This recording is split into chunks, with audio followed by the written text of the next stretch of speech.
Ja suur tänu, praost Toomas Nigola, ja suur tänu kõigile, kes on säilitanud kannatlikkuse voorust ja püsivad veel õhtusel ajal, kui päike loojuma on hakanud siin kirikus, et osa saada meie ühistest tänastest aruteluteemadest, mis samas kuuluvad ka meie kirikliku olemise alus- või põhiteemade hulka. Nii palju, kui nüüd sai jälgitud pühakirja tõlgendamise ja autoriteedi või meelevalla teemalist ettekannet ja sellele järgnenud paneelvestlust, arutelu, tuleb mul tõdeda, et mingis mõttes ülesanne on lühenenud ja lihtsam ka selles järgnevas voorus, mille pealkirjaks on luterlik identiteet, sest väga palju asju ju tegelikult on juba öeldud. Ja kuna luterlaseks olemine või luterlikuks kristlaseks olemine, nagu kristlaseks olemine kui selline üleüldse, on seotud tihedalt piibliga, pühakirjaga, on ühel või teisel moel piibli sõnumi mõista püüdmine, tõlgendamine ja piibli sõnumis elamine. Kaasaegses ühiskonnas, me teame, on erinevad alternatiivsed eluviisid ja stiilid, mida me kohtame, kuigi inimloomus patulanguse järel on siiski suhteliselt totalitaarne oma laadilt, nii et tihtipeale ka need arusaamad, mõttepoolud või filosoofilised koolkonnad, kes taotlevad esimesel hetkel ka vabadust kaasa kõneleda ühiskondlikus debatis, mingi arengu järel ja tulemusena juba püüavadki sõnastada seda, nagu asjad on. Ja selles mõttes täna kristlaseks olemine ja kristlik eluviis ei ole enam ainus või peamine, nii nagu ta ajalooliselt meie kultuuriruumis olnud on, vaid üks teiste kõrval. Ja nõnda viisi ka kristlaseks olemine juba iseenesest on midagi, mida eemalt vaadates inimesed identifitseerivad ühe tervikuna.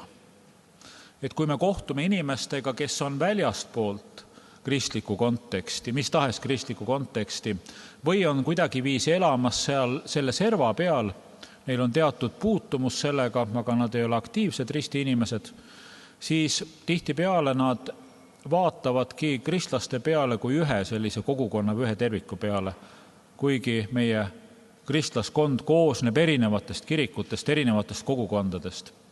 Ja ta ei ole võib-olla selles mõttes ühtne tervik, mis puudutab ühetaolisust.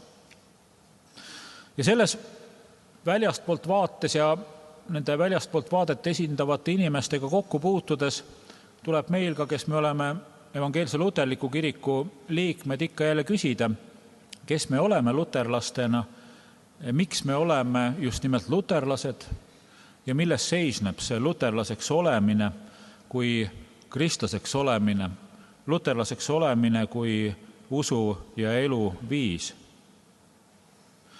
Ja tõepoolest, selles luterlikus identiteedis on terve rida kattuvusi ja ühesarnasust, samasugusust. Luterlaseks olemine ei ole midagi sellist, mis oleks taotluslikult erinev mis tahes muust kristlaseks olemisest. Ja me teame, et luterlus sünnib 16. sajandi vältel kirikliku liikumisena, mis tegutseb ja laieneb ja polemiseerib ja võtab maad ja territooriume tollase lääne kristliku kiriku sees, selle kiriku sees, mida me hilisemas ajaloos oleme harjunud nimetama Rooma katoliku kirikuks, kuigi tollases kontekstis päris sellist terminit veel kuigi palju ei kasutatud. Et luterlus on algselt üks reformliikumine, kui me kasutame seda arhailisemat, aga samas ka tabavat sõna, mis annab tänasele päevale nime usupuhastuslik liikumine tollase katoolse või üleüldise lääne kiriku sees.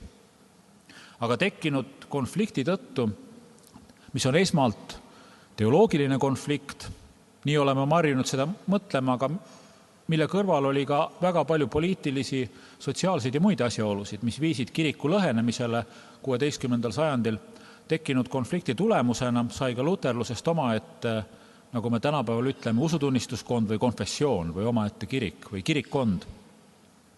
Ja nõnda seisab ta teiste kristlike usutunnistuskondade või konfessioonide kõrval. Nendega dialoogis, kuigi ajaloos on olnud ka palju erinevat laadi vastasseisu. Luterluse juures on siis palju samasugusust ja me täna ka juba kuulsime seda mitmesugusel viisil ja oleme seda tõdenud. Me oleme väga paljus sarnased roomakatoliiklastega, palju rohkem kui võib-olla väga sellistele rõhutatult poleemilistele luterlastele meeldiks mõelda. Meie jumalateenistuse elu ja meie jumalateenistuskord on välja kasvanud läänekiriklikust missa ja tunnipalvuste korrast, mida reformiti 16. sajandil teoloogilistele printsiipidele tuginedes ja mida on ajaloos veel reformitud ja mille ühtlustamise katse juures, tõsise ühtlustamise katse juures me täna seisame, millest oleme juba kuulnud, oleme jumalateenistuse selle tunnistajaks olnud, aga me ei ole üldse mitte väga palju erinevad. Nii. Kui me vaatame meie vendi ja õdesid teist poolt nii-öelda ajaloolist lääne- ja idajaotust, kellega me elame Eestis kõrvuti ja siin Pärnu linnas ja Pärnu maakonnas eriti ortodoksi või õigeusu kirikud, me näeme samuti väga palju sarnaseid elemente. Oma hea naabri ja sõbra isa Ardaljon Keskkülaga, kes siinse piirkonna õigeusu kogudusi teenib, me oleme ikka arutanud, et mis meil on ühist, mis meil on sarnast. Ja loomulikult see esmane ühisus ja sarnasus, mis ühendab meid ja roomakatoliiklasi, aga ka reformatsiooni käigus tekkinud teisi harusid, reformeerituid, niinimetatud vabakirikuid, baptiste ja teisi, on kolmainu õpetus, see, et me tunnistame Jumalat, isa ja poega ja püha vaimu, sama olemuslikku. Me tunnistame Jeesuse Kristuse lunastustööd meie eest, Jeesuse Kristuse kui tõelise Jumala ja tõelise inimese lepituse ja lunastuse tööd kõigi inimeste eest. Ja nõnda viisi meil on olemas sellised teatud põhiarusaamad või põhilised usulised alused, mida me jagame üle kristlaskonna piiride. Mis siis veel on? Isa Ardaljooniga see on selline natukene kergem, mul tulevad sellised kergemad vahekommentaarid ka, nii et ärge kõike sama intensiivsusega võtke. Et arutasime, et mida meil on sarnast. Kuidas me oleme vastastikuga teineteist mõjutanud selle perioodi vältel alates kirikuvahetusliikumisest 19. sajandi keskpaiku, kui paljud inimesed siin piirkonnas või nende esivanemad liitusid ortodoksi kirikuga, olles eelnevalt olnud luterlased, tollase siis enne seda absoluutse rahvakiriku liikmed. Kindlasti siin piirkonnas üks asi, mida luterlased on ortodoksidelt väga paljus üle võtnud, on see, kuidas me mälestame, meenutame surnuid, meie lahkunuid, surnu ja pühad, surnute mälestamine liturgilise elemendina. Teoloogiliselt ei tarvitse seda päris samasugune olla, aga spiritualiteediliselt on see väga palju mõjutanud. Meie ortodoksi sõbrad on üle võtnud meilt ühe sellise piirkondliku eripära, mis ei ole universaalselt ortodoksi kirikute koostisosa, nimelt leeris käimise. Ja nad peavad ka vahel ka kuldleeripühasid ja muid selliseid leeris käimise mälestuspäevi, kuigi ma ei ole suutnud kunagi lõpuni tuvastada, mida idakiriklikus teoloogias see leeris käimine võiks tähendada. Aga omad tagamõtted on seal neil olnud. Nad on üle võtnud lastetöö pühapäevakooli.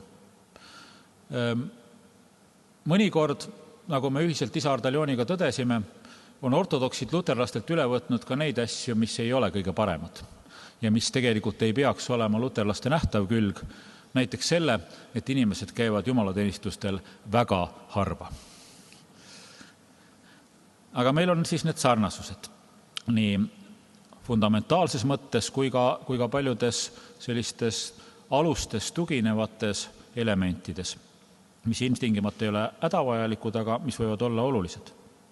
Ja loomulikult me oleme väga tihedalt ka, võime näha oma puutumust vabakirikutega, evangelikaalsete ja karismaatiliste liikumistega, kus väga oluline koht on, mis täna ka läbi kõlas piibli tõlgendamise alaselt paneelvestluselt, pühakirja aktiivne lugemine igapäevaelus, pühakirja praktiseerida püüdmine igapäevases elus. Piibli roll, mitte ainult pidulikel hetketel, mitte ainult liturgias, vaid argielus. Nii et selliseid erinevaid elemente meil on. Mis eristab luterlust? Mida saaks välja tuua positiivses tähenduses, mitte vastandudes luterluse kui liikumise, aga nüüd ka juba aastasadu kui konfessiooni, kui kiriku või Kristuse ihu ühe osa, ühe harukiriku tunnustena. Need välja toodavad asjad ei tarvitse alati olla, nagu me teame, väga enesestmõistetavad. Ja sugugi mitte kõigi inimeste jaoks tuttavad või väga tuttavad, kuigi need inimesed võivad ennast tõlgendada pikaajaliste luterlastena. Me saame tuua siis tõesti esile pühakirja. Me pühakirja tõlgendame.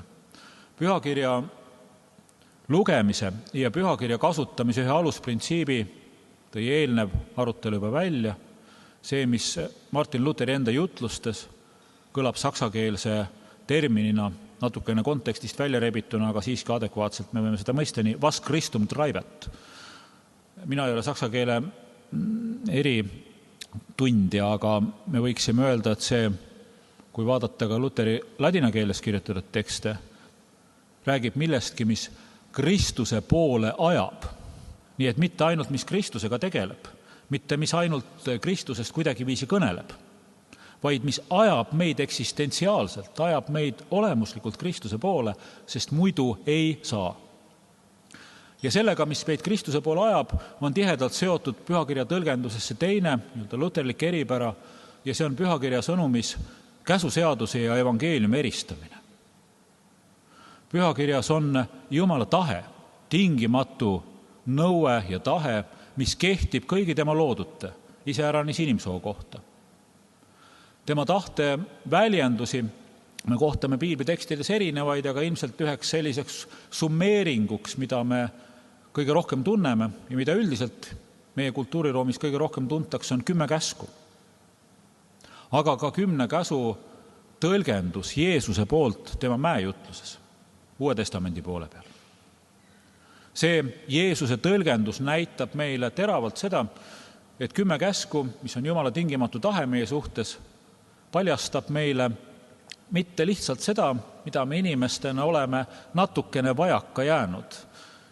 Nii nagu inimesed armastavad jutuajamistes kirikuõpetajatele öelda, te olete kõik, kes on vaimulikus ametis olnud, on seda kogenud, kas peielauas või poes või kusagil mujal vesteldes, et inimesed püüavad enda tutvustamise järel, kui natukene kohmetuse tunne tekib, öelda, et üldiselt mina olen ka ikkagi püüdnud elada nende põhimõtete järgi, mis teiegi, ja olen 10 käsku täitnud. Milline pretensioon ühelt poolt on ju õilis, aga teiselt poolt, nagu me luterlike kristlastena teame, täiesti ebarealistlik. Nõnda siis, käsk annab meile teada Jumala tahte, aga käsk toimib ka laiemalt, ka ühiskondlikul foonil.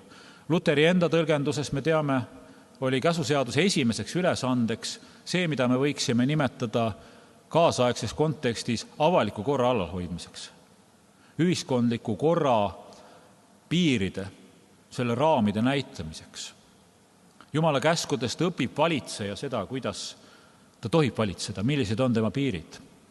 Ja teiselt poolt valitsetav, kuidas olla hää oma igapäevases elus, oma ühiskondlikes ülesannetes, oma perekonnas, oma töös, oma kogukonnas.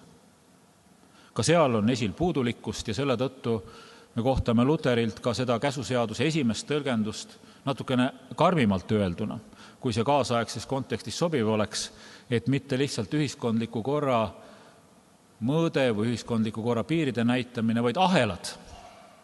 Käsk on ahelad, mis hoiab seda patust inimkonda üksteist hävitamast, mis hoiab ära anarhia ja kaose kasvamise üle piiride. Käsuseaduse teine ülesanne on see, millest me täna kuulsime epistli lugemist Püha Pauluse järgi kirjast roomlastele, selles meie avamissas, usupuhastus püha perikoopide hulgast, mis kõneleb sellest, et Kristuse läbi armust mõistetakse meid õigeks. Kuidas me sinna armu juurde jõuame? Martin Luteri ja teiste luterliku suuna, nagu me seda nüüd tagantjärgi tarkadena nimetame, sest tollal seda nimetust ei kasutatud ja Luter ise tõrjus seda päris mahlaka kõnepruugiga, nagu talle ja tema kaasajal omane oli. Aga luterliku tiiva reformaatorite jaoks, nagu me siis tagantjärgi tarkadena ütleme, oli siin oluline see, et käsuseadus näitab inimesele seda, et ta ei ole käsuseadusele vastav, et ta on patune. Käsk siis tõesti Pauluse sõnadega toob esile patu. Enne käsuseadust pattu ei olnud või pattu meie jaoks teadvustatavas mõttes. Kui me oleme pattu teadvustanud ja ahastuses pöördume sinna poole, kust otsida andeks andmist, siis tõesti see käsuseadus ajabki meid sinna Kristuse poole ja suunab meid tema juurde, kelles on ilmunud Jumala arm, kelles on pattude andeks andmine, kelles on uuenemine, õigeks mõist, uuesti sünd, uus elu Kristuses kui uues Aadamas, nagu me saame kasutada erinevaid paralleelseid uuetestamentlikke võrdpilte, mida ka Luter ja teised reformaatorid ohtralt kasutasid. Ja evangeelium on siis tõesti see, mis annab meile vabaduse, mis annab meile pääste või täpsemalt öeldes Kristus, evangeelium, mis annab meile osaks pääste, mõistab meid õigeks, nagu on üks selline juriidilise kõnepruugiga kahtlaselt lähedaselt kõnatermin, mida apostel Paulus ka kasutab.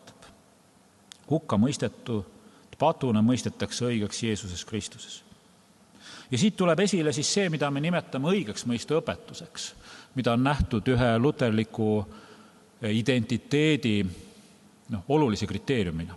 Nii olulisena, et Luteri jaoks õigeks mõistu õpetus on midagi, millega koos kirik kas seisab või langeb. Ehk siis tegemist ei ole ainult ühe osaga kristliku õpetuse tervikust, nagu võiks olla õpetus kirikust, moraaliteoloogia või eetika, vaid tegemist on midagi, mis on nagu kriteerium, mille alusel me saame taas läbi katsuda, kas meie usk ja see, mida me tunnistame, see, mida me õpetame, on kooskõlas Jumala sõnaga või Jumala tahtega, on kooskõlas Kristusega. Ja tõepoolest, õigeks mõistu õpetus siis läbistab erinevaid teemasid, aga me saame luterluse juures välja tuua veel ühte eripära, mis on meie kultuuriruumiga kujundanud ja mitte ainult meie kultuuriruumi. Ja millel on alati olemas ka erinevad järelmid, alati mitte soovitavad järelmid. Ja see võiks olla midagi, mida me nimetame erinevat laadi valitsuskorra või valitsusmeelevalla eristamiseks. Maine või ilmalik regiment, nagu seda ladinakeelset terminit kasutatakse reformaatorite poolt, ja teiselt poolt siis vaimulik regiment. Valitsemine korra ja seaduste läbi, mille Jumal on ülesandeks teinud neile, keda ta on selleks kohustanud või kutsunud, ja teiselt poolt siis valitsemine evangeeliumi läbi, mis südametunnistusi vabastab pattude andeks andmise läbi ja kogub kokku pühas vaimus kiriku. Nõnda siis see eristus on samal ajal kaasa mänginud ka kogu sellisele ühiskondlikule arengule, mille raames täna sellisel lihtsustatud viisil me kohtame tihti arusaama, mida inimesed väljendavad, et kui nad kuulevad sõna usk ja kui nad mõtlevad ka sõnale vabadus, ja sellele, et me räägime usuvabadusest, et usuvabadus tähendab seda, et mul on vabadus mitte midagi uskuda või mul on vabadus uskuda seda, mida ma ise soovin, mida ma ise paremaks pean. See on selline usuvabaduse rahvalik tõlgendus, mis on laialt levinud ja mis paraku on levinud tihti ka luterliku kristlaskonna seas, olen seda kohanud korduvalt ja korduvalt.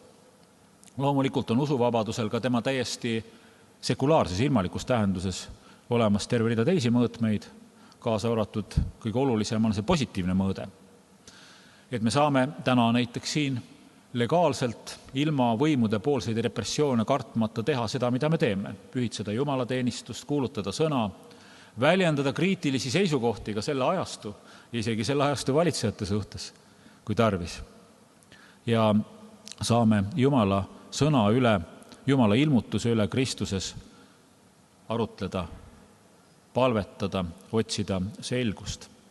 Nii et usuvabaduse positiivne tähendus on ilmselt olulisem kui selle negatiivne tähendus ja see on osaliselt või suurel määral selle kahe valitsusmeelevalla eristamise tulemina olnud esil.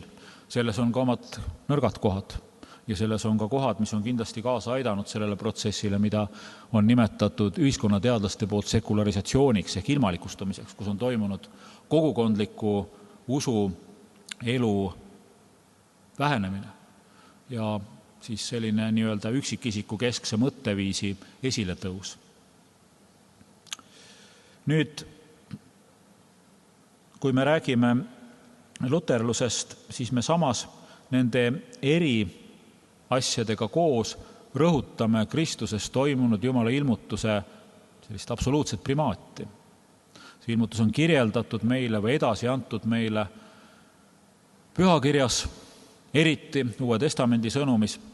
Ja kui siin üks eelkõnelejatest paneelvestluses rõhutas seda, et evangeeliumitest me saame leida seda Kristuse sõnumit, siis väga oluline on seda Kristuse sõnumit otsida ka apostel Pauluse kirjadest näiteks ja teistest kirjadest Uues Testamendis, sest me võime öelda vähemalt praeguse piibliteadlaste arvamuse järgi Pauluse kirjade näol on tegemist sellise varaseima komponeeritud või toimetatud kujul tekstistikuga Uues Testamendis, mis annab meile edasi varaste kristlaste usu sisu, selle usu tõlgendust, mis oli ka siduv tõlgendus, mis ei olnud lihtsalt arutelu, mis oli siduv tõlgendus nendes kogudustes selles Vahemerd ümbritsevas internetis, mida tabavalt mainis professor Rander. Ja selles me rõhutame ka, et lunastus või õigeks mõistmine või pääste või pattude andeks andmine või vabastamine, see toimub Kristuses ainult Kristuse pärast, ainult usu kaudu, ainult Jumala armust, et see ainultid, ladina keeles solus või naissovorm sola, oli midagi, mis samuti kuulus sellise luterliku reformatsiooni põhiprintsiipide hulka. On huvitav tähele panna, et mitte ükski nendest kirjendatud nii-öelda luterluse eri andidest või osadest ei ole oma olemuselt midagi, mis oleks absoluutselt uus, ka uus olnud siis 16. sajandil reformatsiooni sündmuste käigus. Vaid ühel või teisel viisil kasutas luterlik reformatsioon pühakirja ja kasutas ka seda pühakirja tõlgendamise ja tõeks elamise viisi, mis oli kulgenud läbi ajaloo, kuni nende päevadeni siis. Ja mida me võime teisisõnu nimetada traditsiooniks või veel parem siis tõesti emakeelse sõnaga, nagu Randar soovitas, pärimuseks.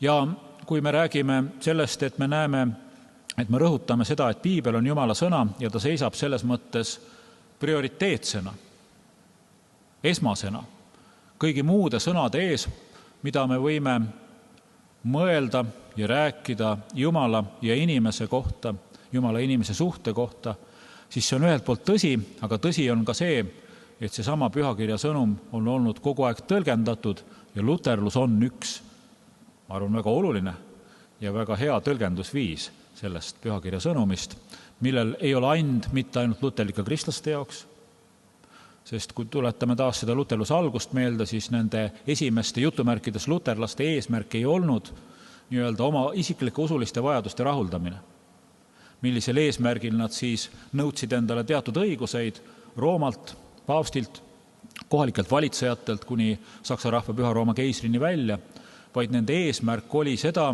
olemasolevat kirikut usuliselt uuendada, usuliselt orienteerida tagasi Uue Testamendi keskse sõnumi juurde.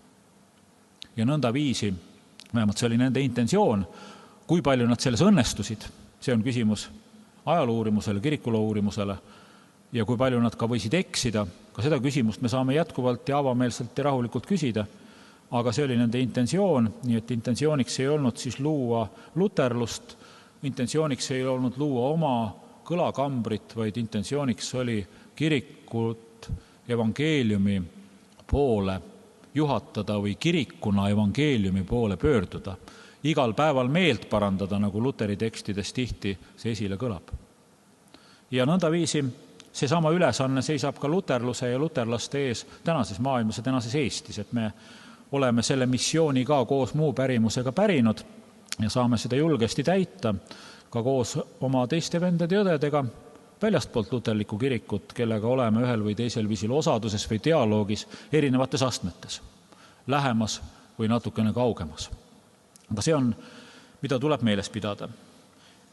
Osad teist kindlasti lugesid seda materjali, mida siis meie teoloogia ja hariduse komisjoni luterliku identiteedi teemarühm lasi tõlkida, toimetas ja soovitas ka selle pikemaajalise arutelu juurde luterlikust identiteedist, mis on siis ilmunud 2019. aastal Luterliku Maailmaliiduga koostöös tegutseva Oikumeenilise uurimisinstituudi väljaandel. See tegutseb Strasbourgis, Prantsuse-Saksa piirialal, ja selle materjali pealkirjaks on siis luterlik identiteet, on ilmunud algselt paralleelselt saksa ja inglise keeles ja see püüab kokku võtta seda, mis siis luterlus võiks olla, ja selle luterliku identiteedi teksti esimene põhiosa 3 toobki välja siis need peamised luterluse teoloogilised veendumused, mida ma siin natukene oma sõnadega kirjeldasin. Ja teises põhiosas räägitakse sellest, millest olid mõned laused hetk tagasi, ehk siis sellest, et luterlus oma laadilt, oma olemisviisilt on oikumeeniale suunatud, on kristlikule ühtsusele suunatud, et selle tõttu me ei ela vaakumis kristliku kirikuna, kogukonnana, vaid me oleme osaliselt oikumeenilistest dialoogides erinevate kirikutega ja ka praktilises koostöös ja vahel ka sellises oikumeenilises vestluses, nagu ma teile kirjeldasin näite põhjal minu jutuajamistest isa Ardalioniga, kus me oleme püüdnud vaagida, mida me saame teineteiselt õppida ja mida me teineteiselt võib-olla ka oleme halvasti õppinud, võiksime paremini õppida. Nii et ja 3. osa sellest kogumikust siis suundub selle peale, mis võiks olla nii-öelda antud ajastu ja kultuuriruumi nagu võib-olla natukene liiga otse inglise keeles tõlgitud terminiga öeldakse tänapäeval väljakutsed, võime kasutada ka teist ja natukene paremini meie keeles juurdunud terminit proovikivid, mis on luterluse kui kogukonna, luterluse kui kiriku ja luterlike kristlaste proovikivid tänases maailmas, mitte ainult väljapoole vaadates. Sest nagu täna oleme juba korduvalt kuulnud ja tõdenud, me ei tarvitse olla väga monoliitne kogukond. See on kogukond ja kirik, mille sees on ka vaidlused, on väitlused, on isegi kultuuri ja identiteedi lahingud mõnikord. Ja keegi või ükski luterlik kirik ei ole päris vaba sellest täna, kuigi luterlikud kirikud üle maailma muidugi elavad väga erinevates kontekstides.